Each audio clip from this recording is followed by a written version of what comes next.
तर बघा सकाळीच आपल्या घरची स्वच्छता झालेली आहे. म्हणजे मम्मीनं स्वच्छ पितांबरीने घासून देव धुवून घेतलेले आहेत. त्याच्यानंतर ह्या दादूने मंदिर जे आहे आपलं देवघर आहे ते सुंदर असं लोटून काढलेलं आहे आणि त्याच्या पाठोपाठ मी देखील फरशी पुसून घेतली आहे आणि एकदम चमकून टाकलेलं आहे आपलं देवघर.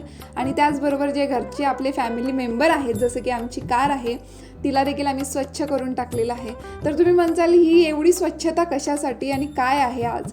तर आज आहे मार्गशीर्ष महिन्यातला 3रा गुरुवार आणि मार्गशीर्ष महिना म्हणजे भक्ती आणि शांतीचा महिना.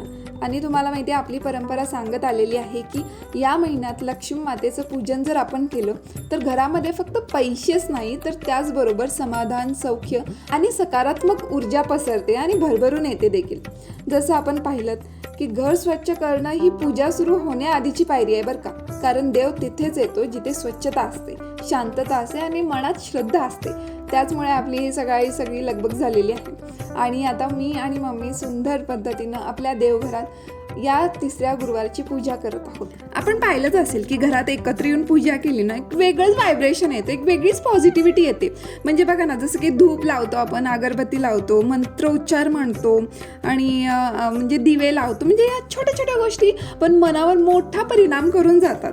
आणि वैज्ञानिकदृष्ट्या तुम्हाला माहिती आहे की या प्रत्येकाच्या पाठीमागं काहीतरी सायन्स आहे. जसं की आपण जरी नॉर्मल कापूर जरी जाळला ना तरी आपल्या साईडची जी नकारात्मक ऊर्जा आहे ती कमी होते. आणि आध्यात्मिकदृष्ट्या तुम्ही म्हणसाल की जेव्हा आपण एकत्र येऊन पूजा करतो तेव्हा आपल्या घरी प्रेम आणि समृद्धी नांदते म्हणजे नांदते. तर पर्सनली मला तर कोणताही घरात कार्यक्रम असेल ना, माझ्या साईडला माझे फॅमिली मेंबर्स किंवा कोणी ना कोणी लागतं म्हणजे लागतं. आणि असं काही नाही की आमच्या घरामध्ये जबरदस्ती खेचून आणावं लागत. तर सगळ्यांनाच एक आध्यात्मिकची गोडी आहे, त्याच्यामुळे मला जास्त त्रास होत नाही. सगळेजण मदतीला येतात आणि ते स्वतःहून देखील करतात. तर आजची पण गुरुवारची पूजा करायला मी मम्मीला बोलून घेतलं. म्हटलं चल आपण दोघी करूया. त्याच्यामुळे तिनं देवाची पूजा केली, आपलं जे रोजचं देवपूजा असते ती केली. आणि मी इकडं सुंदर अशी पूजा मांडलेली आहे. सुरुवातीलाच छान पूजा मांडून घेतल्यानंतर रांगोळी वगैरे मस्त काढून आमची झालेली आहे. तर ही आमची आजची गुरुवारची लक्ष्मी पूजा झालेली आहे.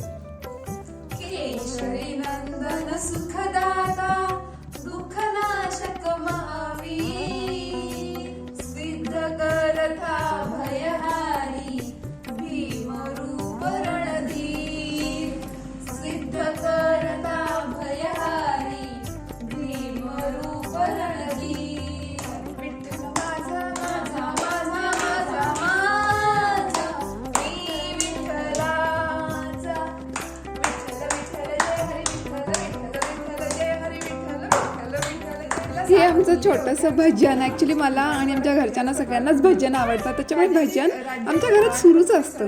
तर आज देखील मी गुरुवारच्या निमित्तानं थोडंसं भजन इथं म्हणलेलं आहे. त्याच्यानंतर ही सुरू केलं मी वाचायला आणि वाचताना देखील मला साईडला लागतं बरं का. मी छोटी पिऊ आहे, आमच्या शेजारचीच आहे, क्यूट मुलगी आहे. दर गुरुवार मी तिला घेऊन येते आणि तिला ही गोष्ट ऐकवते म्हणजे ऐकवतेच. तर आज देखील ती शांतपणे मी जी सांगत होते ती गोष्ट ऐकत होती. आणि गोष्ट ऐकून झाल्यानंतरच आरती देखील झाली. आणि आरती झाल्यानंतर आपली आजचा गुरुवार ही खूप सुंदर पद्धतीने संपन्न झालेला आहे. आणि मला तरी खूप छान वाटलं आज. आणि एक छान वाईज भेटतात मला, असं काहीतरी वेगळं देवाचं आध्यात्मिकतेची गोष्ट करायची झाली तर तुम्हाला देखील कसं वाटलं हा माझा व्हिडिओ हे नक्कीच मला कमेंटमध्ये सांगा. आपण पुन्हा भेटू नवीन व्हिडिओमध्ये. तोपर्यंत काळजी घ्या आणि असंच आमच्यावर प्रेम करत राहा. पुन्हा भेटू, तोपर्यंत जय हिंद. बाळमामांच्या नावाने सांगा.